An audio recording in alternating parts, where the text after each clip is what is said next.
Marcus started the night shift on a Monday. The building had been empty for 2 weeks. Something about asbestos in the East Wing, litigation pending, but the insurance required a warm body in the control room, so here he was, 16 monitors. A desk with a coffee ring older than him, rain on the windows like static. He did the first walkthrough at 10. Torch beam on concrete.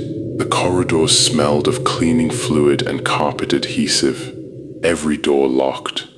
Every floor silent. He came back to the control room and sat down and watched the feed cycle. Camera 12 showed the loading dock, rain on tarmac, a chain link fence, and a figure. It stood at the far edge of the frame, just inside the fence line, motionless. Facing the camera, Marcus leaned forward.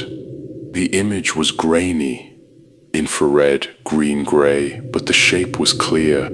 A person, standing still in the rain with their arms at their sides. He picked up the radio. Control to Site Patrol, I've got someone on the loading dock. Over. Static. He tried again. Nothing. The radio had been cutting out all week, they told him that. He looked back at camera 12. The figure hadn't moved. Rain ran down its outline like it was made of stone. Marcus cycled through the feeds. Stairwell. Lobby. 3rd floor. 4th floor. All empty. He clicked back to camera 12.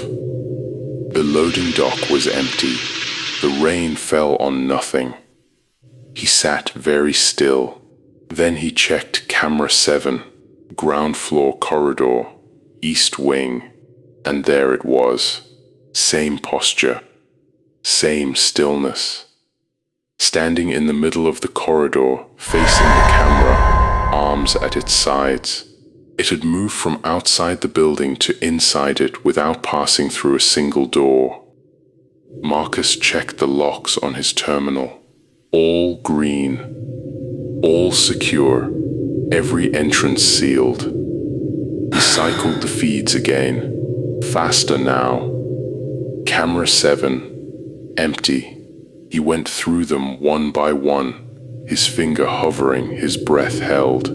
Camera 3. The stairwell between ground and first.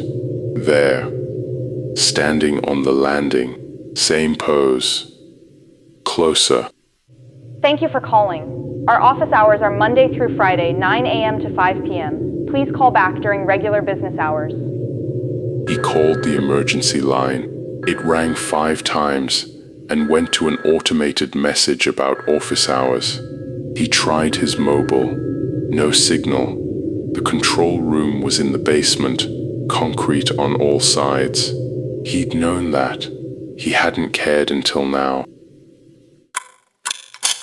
Camera 3. Empty. Camera 9, first floor. His floor. The corridor that led to the control room. The figure was there, 30 meters away. Same posture, same absolute stillness. Marcus locked the control room door. Deadbolt. Chain. He dragged his chair to face the door and then turned back to the monitors. Camera 9 was empty. He heard footsteps. Slow. Measured. The sound of hard soles on linoleum coming from the corridor outside. They stopped. He stared at camera 9. The corridor was empty. The footsteps resumed.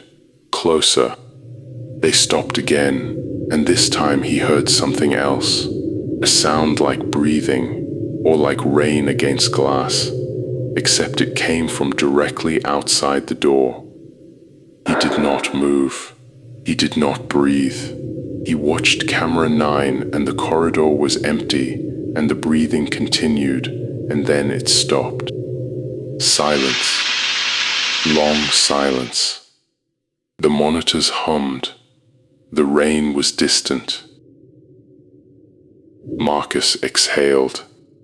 He wiped his face with his sleeve and looked at the feeds. Camera 1, car park, empty. Camera 4, lobby, empty. Camera 7, camera 9, camera 12, all empty. Every feed showed nothing but still corridors and closed doors and the ordinary silence of an empty building at night. He almost laughed. His hands were shaking, but he almost laughed. Then he saw camera 16. Camera 16 was the control room camera. It showed the desk, the monitors, the coffee ring, the back of his chair. It showed Marcus hunched forward, looking at the screens. And behind him, close enough to touch, standing with its arms at its sides, was the figure. It was not looking at the camera. It was looking at the back of his head. Marcus turned around. The room was empty. The door was locked. The chain was on.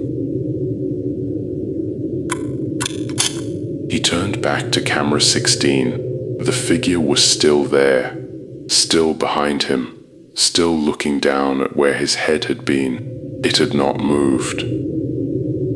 The monitor hummed. The rain fell.